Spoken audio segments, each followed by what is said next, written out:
আসসালামু আলাইকুম রহমতুল্লাহি ওবরকাতুহু। সম্মানিত দর্শক, আমাদের দেশের রাজনীতির প্রধানতম জনপ্রিয় দল সেটি বিএনপি, কোনো সন্দেহ নেই। এবং আমাদের রাজনীতির মৌলিক যে পরিবর্তন, it's in good sense or in bad sense, অনেক কিছু কিন্তু বিএনপির হাত ধরে হয়েছে। এবং একটি মাল্টি ক্লাস সোসাইটিকে একই ছাতার নিচে রাজনীতির কারণে ঐক্যবদ্ধ করার যে সফলতা, এটি কেবল বিএনপির মধ্যেই আছে। শহীদ প্রেসিডেন্ট জিয়াউর রহমানের জমানা থেকে শুরু করে একেবারে সর্বশেষ ২০০৬ সালে বিএনপির যখন পতন হলো, এ সময়ের মধ্যে যদি আপনি বিএনপির প্রাপ্তি, বিএনপির সফলতা, বিএনপির কর্মকাণ্ড, এই জিনিসগুলো বিচার করেন, সবসময় দেখবেন যে তাদের যে উত্থানটি, এটি প্রকৃতিগতভাবে হয়েছে, আনএক্সপেক্টেডলি। তারা যা কিছু পেয়েছে দৈবাৎ ঘটনা বা দুর্ঘটনার মাধ্যমে। যেমন শহীদ প্রেসিডেন্ট জিয়াউর রহমান যদি ৭ই নভেম্বর না হতো, তাহলে তিনি ক্ষমতার পাদপীঠে আসতেন কিনা এটি বলা যায় না। তাহলে ৭ই নভেম্বরের ঘটনা বা দুর্ঘটনা, বিপ্লব, প্রতিবিপ্লব যাই ধরেন না কেন, এটি জিয়াউর রহমানের যে রাজনৈতিক জীবন, এটি শুরু হয়েছিল এটির মাধ্যমে। এরপরে যখন আবার তার মর্মান্তিক মৃত্যু হলো, এই মর্মান্তিক মৃত্যুর ফলে দুটো ঘটনা ঘটল। সামরিক শাসন এলো এবং বিএনপি যে নির্বাচিত জাস্টিস সত্তারের অধীনে নেতৃত্বে যে নির্বাচনে বিপুল ভোটে বিজয়ী হলো, তো সেখান থেকে হোসেন মোহাম্মদ এরশাদ সাহেব যদি বঞ্চিত না করতেন, তাহলে বেগম খালেদা জিয়ার হয়তো রাজনীতিতে আসা হতো না। আবার বেগম খালেদা জিয়ার যে রাজনীতি, যদি ১৯৯১ থেকে ৯৬ সন পর্যন্ত ধরেন, তো ঠিক সেই সময়টিতে জনাব তারেক রহমান সাহেব আসলে রাজনীতিতে জড়াননি। ৯১ থেকে ৯৬ আপনি দেখুন লক্ষ্য করে। জড়াননি, কিন্তু আমাদের দেশের যে রাজনীতির ধরন প্রকৃতি, উত্তরাধিকার রাজনীতির যে প্রবৃত্তি, এর কারণে কি হলো, তারেক রহমান সাহেবকে আবার সেই ২০০১ সনে যেকোনো কারণেই হোক তাকে সেখানে আসতে হলো। আবার ২০০৬ সনে যে বিএনপির পরাজয়, বিএনপির বঞ্চনা বা বিএনপির জীবনে যে দুর্ভোগ দুর্দশা নেমে এলো, এই যে প্রাকৃতিক অভিশাপ, এটা এখনো পর্যন্ত কিন্তু চলছে।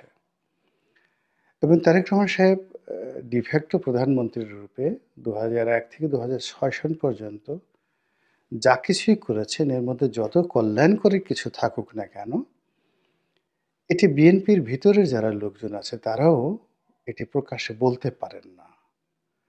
কৃপণতা করে, ইচ্ছা করে বা তারেক রহমান সাহেবের সাথে তাদের যে অ্যাডাপশনটা ওই পর্যায়ে নেই।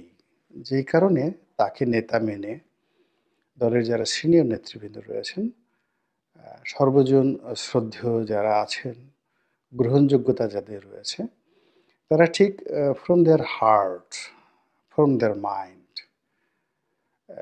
তারেক রহমান সাহেবকে এইভাবে জাতির সামনে তুলে ধরেন না। তারা দলীয় যে ফোরামগুলো রয়েছে, সেই ফোরামে তারেক রহমান সাহেবকে তেল দেওয়ার জন্য, রাজি খুশি করার জন্য, নিজের পদ পদবি রাখার জন্য যতটুকু দরকার ততটুকু করেন, আর পেছনে পেছনে সমালোচনা করেন। এখন এই যে তেলবাজি যারা করেন, সেই তেলের ফলে তারেক রহমান সাহেবের নেতৃত্বের কোনো উন্নয়ন ঘটে না। আবার অন্যদিকে আ পেছনে এই সকল নেতারা যে সমালোচনা করেন, এগুলো আবার করে কি? অন্য লোক রেকর্ড করে, ভিডিও করে এগুলো আবার তারেক রহমান সাহেবের কাছে পাঠিয়ে দেওয়া হয়।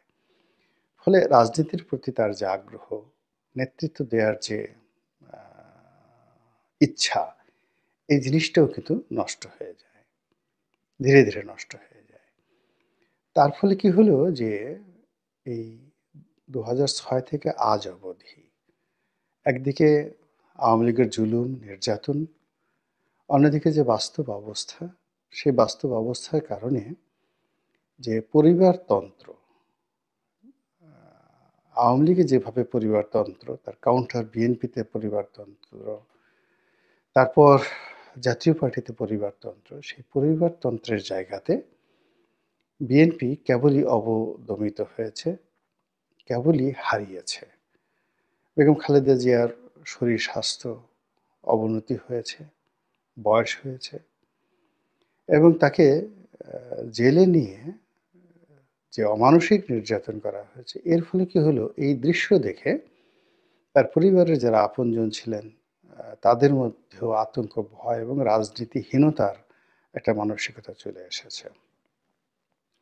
অন্যদিকে জনাব তারেক রহমান সাহেব তিনি দীর্ঘদিন বিদেশে আছেন এবং বিদেশে তাকে পাঠানো হয়েছে। জোর করে তাকে পাঠানো হয়েছে। এটা অস্ত্রের মুখে বলেন, মামলার ভয় দেখিয়ে বলেন বা যেকোনো, তিনি স্বেচ্ছায় বাংলাদেশ থেকে যাননি। তাকে জোর করে পাঠিয়ে দেওয়া হয়েছে। তো তাকে সেখানে পাঠিয়ে দেওয়ার পর এখানে যা কিছু হয়েছে, একটার পর একটা মামলা, একটার পর একটা বিচারের নামে প্রহসন, এগুলো ঘটিয়ে তার বিরুদ্ধে দুর্নাম, বদনাম ঘটিয়ে তাকে শারীরিকভাবে, মানসিকভাবে, আ কূটনৈতিকভাবে, রাজনৈতিকভাবে একেবারে দেউলিয়া করার জন্য, শেষ করার জন্য, নিঃশেষ করার জন্য তার প্রতিপক্ষরা সর্বোচ্চ চেষ্টা করেছে। যে এরকম একটা অবস্থায় আ যদি একটা মানুষকে ঘুরে দাঁড়াতে হয়, এই ঘুরে দাঁড়ানোর জন্য যে পরিবেশ দরকার, সঙ্গী দরকার, সাথী দরকার, দুর্ভাগ্যজনক হলেও সত্যি আমাদের বাংলাদেশে কেবল তারেক রহমান সাহেব নয়, এটা কেউ পাননি। সবাই যা পান, ক্ষমতা যখন থাকে তখন যেটা হয়, আ তেলবাজ পান, দালাল পান। আর ক্ষমতা যখন চলে যায় তখন কেবলই ভৎসনা পান, নিন্দা পান। ফলে এই বাস্তব অবস্থার প্রেক্ষিতে বিএনপি নামক যে দলটি, এই দলটি it's become a club, club politics. আর রাজপথে আমরা যে সমাবেশ দেখি, এটা হলো জনপ্রিয়তা। তো জনপ্রিয়তা এবং ক্লাবের মতো একটা সংগঠন করার যে প্রবৃত্তি, এই ২ এর মধ্যে সমন্বয় করে যে একটা নেতৃত্ব প্রতিষ্ঠা করা এবং চেইন অফ কমান্ড তৈরি করা, এটি হচ্ছে না। ফলে আ দলের বিরুদ্ধে মনোনয়ন বাণিজ্য করা, তারপর কমিটি গঠন করা, এরপরে বিভিন্ন এলাকাতে সুযোগ সুবিধা পেলেই দুর্নীতি করা, এই জিনিসগুলো যেভাবে সামনে চলে এসেছে, তার বিপরীতে এই দলটির যে ভূমিকা এ জাতির গঠনের জন্য, উন্নয়নের জন্য সেটা কখনোই আসেনি। তো সেই ধারাবাহিকতা এখনো চলছে। ফলে কি হলো? জুলাই আগস্টের যে একটা বিপ্লব, এই বিপ্লবের পর যে পরিবেশ এবং পরিস্থিতি তৈরি হয়েছে, যেখানে ১০০ র মধ্যে ১০০ ভাগ নিশ্চিত যে বিএনপি নির্বাচন হলে ক্ষমতায় আসবে। এতে কোনো সন্দেহ নেই। সেই সম্ভাবনাটাকে যারা ভয় পান, তারা এই বিএনপির মধ্যে, ভিতরে এবং বাইরে অসংখ্য বিভেদ তৈরি করে ফেলেছেন। এবং বিএনপির ইমেজ তৈরি হবে, ইমেজ আ গঠন করবে, এরকম কোনো পরিকল্পনা তৈরি হচ্ছে না। বরং বিএনপির ইমেজ ধ্বংস হবে, এরকম কাজগুলো আরো meticulously প্রচার করা হচ্ছে, প্রচার চালানো হচ্ছে। যেমন ধরুন, আ বিএনপির দীর্ঘদিনের মিত্র জামায়াত ইসলামী। এখন জামায়াত ইসলামী যখন একটা কথা বলে মুখ দিয়ে, এক জালেম গেছে আরেক জালেমকে আমরা চাই না। এটি সঙ্গত কারণে বিএনপিকে ইঙ্গিত করা হয়ে যায়। আবার ধরুন আ জনাব তারেক রহমান সাহেব যিনি ভবিষ্যতের প্রধানমন্ত্রী হবেন।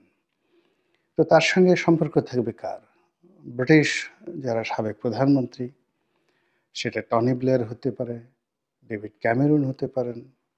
আমাদের বাংলাদেশের আমাদের মতো একজন সাধারণ সাংবাদিক, লেখকের সঙ্গে যদি আ ডেভিড ক্যামেরুনের সম্পর্ক থাকতে পারে, অন্য দেশের প্রধানমন্ত্রীদের সঙ্গে সম্পর্ক থাকতে পারে, সাবেক বা প্রধান।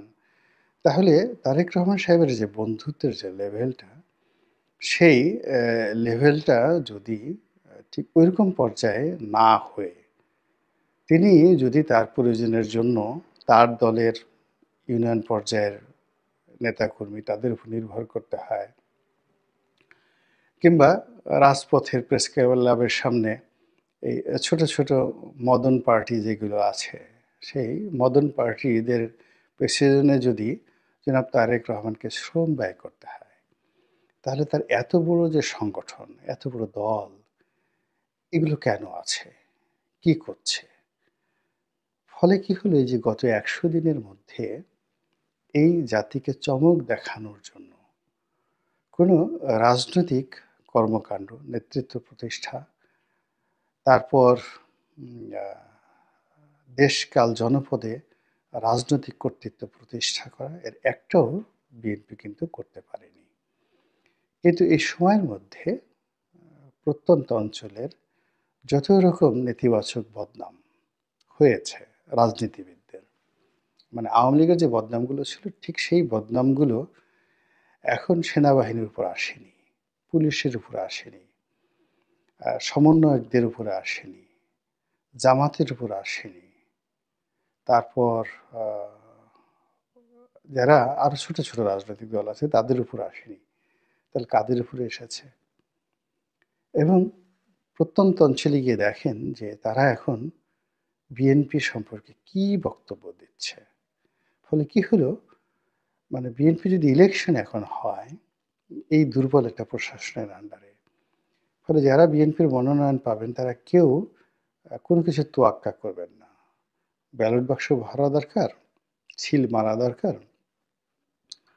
সেইভাবেই তারা তাদের কর্তৃত্ব প্রতিষ্ঠা করে বিজয় নিশ্চিত করবেন এবং আমার আশঙ্কা ৩০০ টি আসনেই বিএনপি জয়লাভ করে একেবারে সারা পৃথিবীকে চমকিত করে দেবে নেতিবাচক অর্থে। তো এই জিনিসগুলো যারা টের পাচ্ছেন, তারা এই বিএনপির আ ক্ষমতায় আগমন, এই জায়গাতে বাধা তৈরি করছেন। নানা রকম জটিলতা তৈরি করছেন। ১ ২ নম্বর হলো যে এই আ ইউনূস সরকারের যে ব্যর্থতা, তার সঙ্গে, সঙ্গে সারা দেশে যে অস্থিরতা এবং সেই অস্থিরতার সঙ্গে পাল্লা দিয়ে বিএনপির নেতাকর্মীদের যে সম্ভাবনা, এটা কিন্তু নষ্ট হয়ে যাচ্ছে। এবং আপনি দেখুন যে ছাত্রলীগের কন্টেম্পোরারি শক্তি আছে। এরকম একটি দল হলো আ ছাত্রদল বা যুবলীগের কন্টেম্পোরারি যুবলীগ। এখন সমন্বয়করা ১ম কয়েকদিন আনসার বিদ্রোহ থেকে শুরু করে কয়েকটা ঘটনায় তারা বেশ সফলতা দেখিয়েছেন। হাইকোর্টে আ গিয়ে যাকে বলা হয় বিচারপতিদের বিচার মানে পদত্যাগ থেকে শুরু করে অন্য কর্মে বেশ সফলতা দেখিয়েছেন। কিন্তু এখন আর তারা পারছেন না। ফলে শাহবাগে যখন এই আ সংখ্যালঘু সম্প্রদায় তারা জড়ো হচ্ছিল এই ইসকনের যিনি প্রধান আ তার গ্রেপ্তারের প্রতিবাদে। তো সেটি তাড়ানোর জন্য ছাত্রদল এবং যুবদলের নেতাকর্মীরা অংশগ্রহণ করেছেন, দায়িত্ব পালন করেছেন। এটা নিয়ে সামাজিক মাধ্যমে হইচই হচ্ছে। এখন এটা হয়তো মাসেল ভিত্তিক যে রাজনীতি, পেশি শক্তি ভিত্তিক যে রাজনীতি, এটার জন্য একটা মাইলফলক হতে পারে যে না, ছাত্রদল, যুবদল একটা শক্তি দেখিয়েছে। দ্বিতীয়ত হলো ঢাকা বিশ্ববিদ্যালয়ে কর্তৃত্ব প্রতিষ্ঠা করার জন্য ছাত্রদল, যুবদল বলতে পারে যে আমাদের বিকল্প নেই এবং সমন্বয়করা এই গত ১০০ দিনে তারা যে বিভিন্ন স্কুল, কলেজ এবং বিশ্ববিদ্যালয়ে ছাত্রদলকে ঢুকতে দেয়নি, সেই জায়গাতে হয়তো ছাত্রদলের ঢোকার একটা নতুন স্কোপ তৈরি হলো এবং ছাত্রদলের সঙ্গে সমন্বয়কদের একটা সমন্বয় আ হবার যে দ্বার এটা উন্মোচিত হলো। কিন্তু ভোটের রাজনীতিতে সংখ্যালঘুদের ভোট পাওয়া এটা মারাত্মক ঝুঁকির মধ্যে পড়ে গেল। হিন্দুদের ভোট যেভাবে আওয়ামী লীগের ছিল, হিন্দুদের আ সাথে ভারতের কানেকশন এবং বিএনপিকে ভারত যেভাবে কন্টিনিউয়াসলি অবিশ্বাস করে আসছিল, সেখানে আবার এই ঘটনা একটা নতুন মাইলফলক তৈরি হলো। ফলে কাজেই শাহবাগের এই যে ঘটনা, এই ঘটনায় জনাব তারেক রহমান সাহেব থেকে শুরু করে তার শুভানুধ্যায়ীরা বা দলের যারা কেন্দ্রীয় নেতৃবৃন্দ রয়েছেন, তারা কয়জন জড়িত বা তরুণরা কারা জড়িত বা এই কাজের রাজনৈতিক ফলাফল কি? এই বিষয়গুলো হয়তো আমার কাছে মনে হয়েছে যে ভাবা হয়নি। এর ফলে কি হচ্ছে, আগামীতে যেমন নির্বাচনটা খুব দুরূহ হয়ে পড়ছে, জটিল হয়ে পড়ছে। নির্বাচনের সময়টা অনিশ্চিত হয়ে পড়ছে। নির্বাচন যদি ৮ বছর পরে হয়, ৫ বছর পরে হয়, ১০ বছর পরে হয়, এটাও যেভাবে অসম্ভব আ নয়।